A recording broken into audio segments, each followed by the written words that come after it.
guys, welcome back to my channel. If this is your first time joining me, my name is Ofente and I am your book bae, and today we have a special guest. As you can see, introduce yourself, special guest. Hi everyone, my name is Paballo Seipei and I am a booktuber.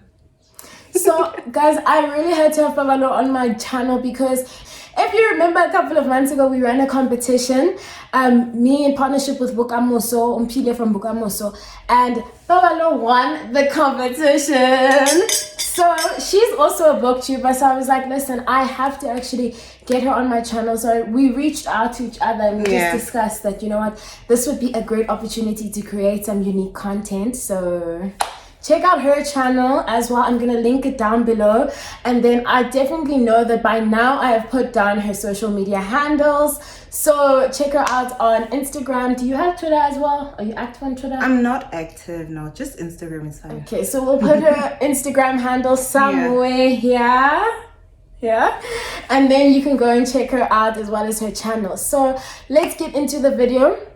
This video, before, first things first, we have another special guest.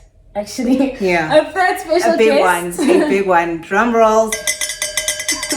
Guys, if I love Bonang, how do you feel? I don't know how you feel. I love Bonang. I feel like she's a queen and she's doing the most. She is. So hence we are drinking this today. You know what? Like, we had to pay some kind of homage or just shout her out because we were talking about how we both haven't tried this yet, and this is the first time that we're going to be trying B&G. So hey, but it's expensive. It is. Okay. Yeah, just so the people at home know, how much was it? It was 200, 199 for four cans. Each can is, let's see, where's the thing in my box? Oh yeah, 250 mils. How do you get drunk in this thing? Hey, it's 10.5 volume, so we'll see. We'll see about that. You're trying to get lit. Always. That would be an interesting video, actually. My first booktuber, me filming a review tipsy or something. Ne? There's this other lady, I think she's Whiskey in my Kindle. Yes, I know You know her. Yes. She always drinks. She's on her thingy. Yeah. And there's an Instagrammer as well. She calls herself a bookstagrammer. She calls herself a book and a glass. And then she just always like posts like her wine that she's drinking with the book that she's reading. So, you know, there's options. We could also explore that one day. Cheers. No, there's a lot of content. That's a good thingy, actually, a thumbnail. Okay. So yeah, this video, actually, did I even mention what we're doing in this video? I don't think I did. You didn't. We're just discussing. So this is another discussion video, but because we have a booktuber in our midst, I'm putting on the hat of, like, I guess I'll be facilitating a discussion, but like we're having the discussion. So I'm just going to be asking her a few questions about her experience in BookTube, because you've been on BookTube longer than I have. Yeah. So I think... Is it a year now? It's a year. A year. Okay, yeah. So that's longer than me. So you have some more insights into, you know, how it happens in South Africa. In the world, it's very different than overseas, hey? It is. It's so big in overseas, hey? It's so big. The numbers are big. The engagement is big. But in South Africa, I think people are still getting into it. Yeah. But we'll get there. I also think that South Africans don't necessarily read for fun.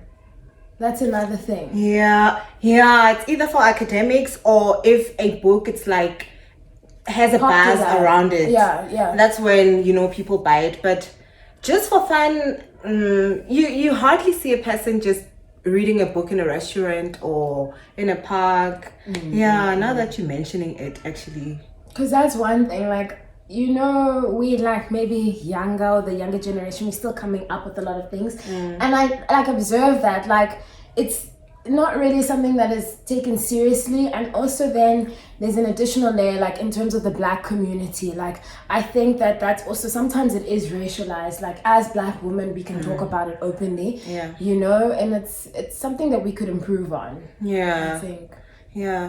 But you know, with channels like this, I think people are now open to the idea of reading. And when they see someone similar to them, you know, they can say, oh, but if she can do it, then, you know, I can also do it. Yeah, that's true. Yeah. That is very true.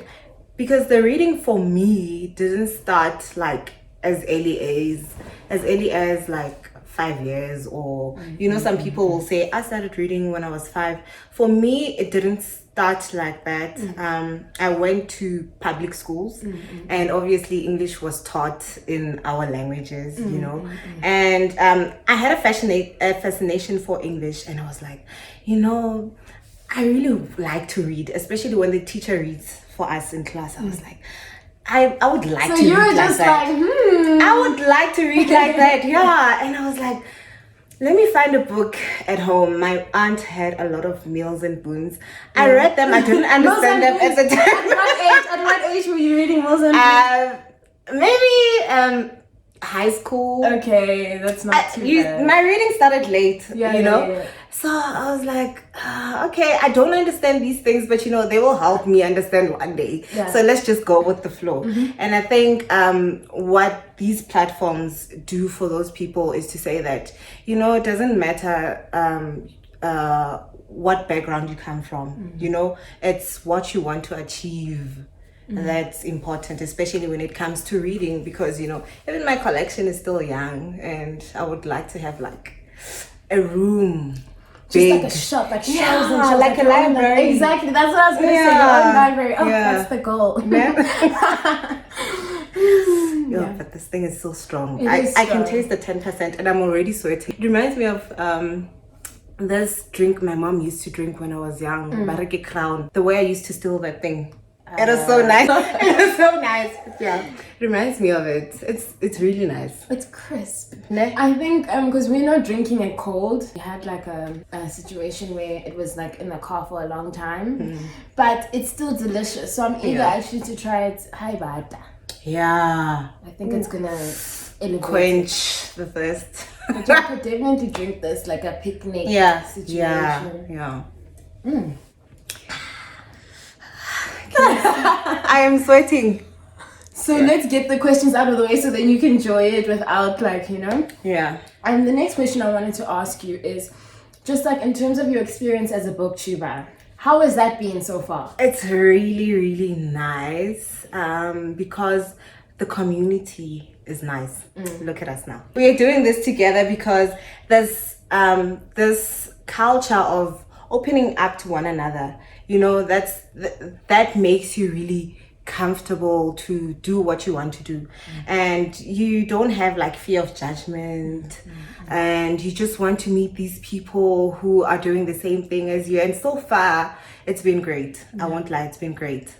Like I can definitely agree with like when I started BookTube, everyone was so nice. I was kind of like overwhelmed, like wow, Where did these people come from? Exactly. Like, where have you guys been all this time?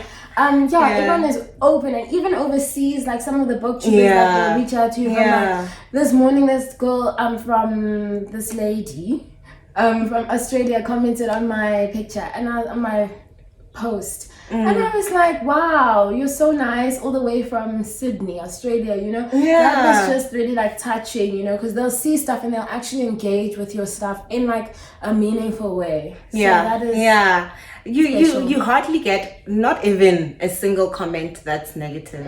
I have never encountered that.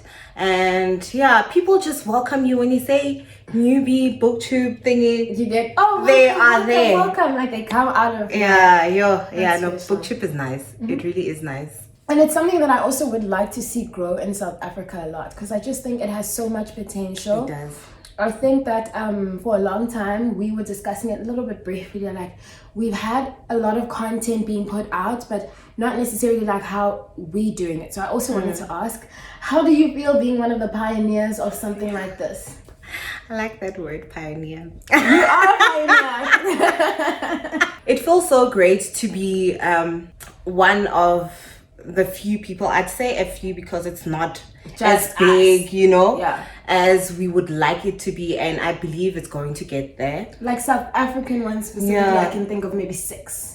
So it's not big, but I really, really like being one of the pioneers.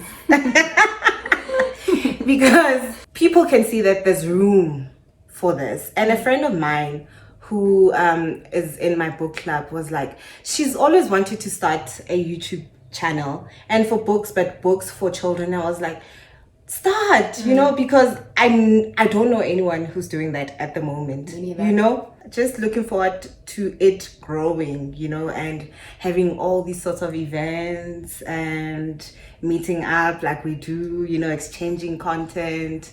Yeah, man, I think it's going to be big one day. So I thought about that, like hosting like a BookTuber brunch or something where we just invite like South African BookTubers and we just chill, like socialize, get to know each other, meet each other like in real life, because a lot of the interaction is like online, content based, yeah, like online. And yeah, I think it would be beneficial. So maybe one day is one day. Maybe you should do it. Maybe I should write it on your list of things to do. Okay, I'll do that now. Because they are watching. You guys don't take my idea, otherwise I'll know it's my idea. Yeah. But then, or if they want to do it, we can partner. How about that? Yeah, that's a good idea. Yeah. Partnership, because then there's commitment to it, you know? Exactly. Yeah. You bring your BookTuber friends, I bring mine, and then we all like come together, and it's just a big meet and greet pot of awesomeness. Cheers to that. I'll drink to that.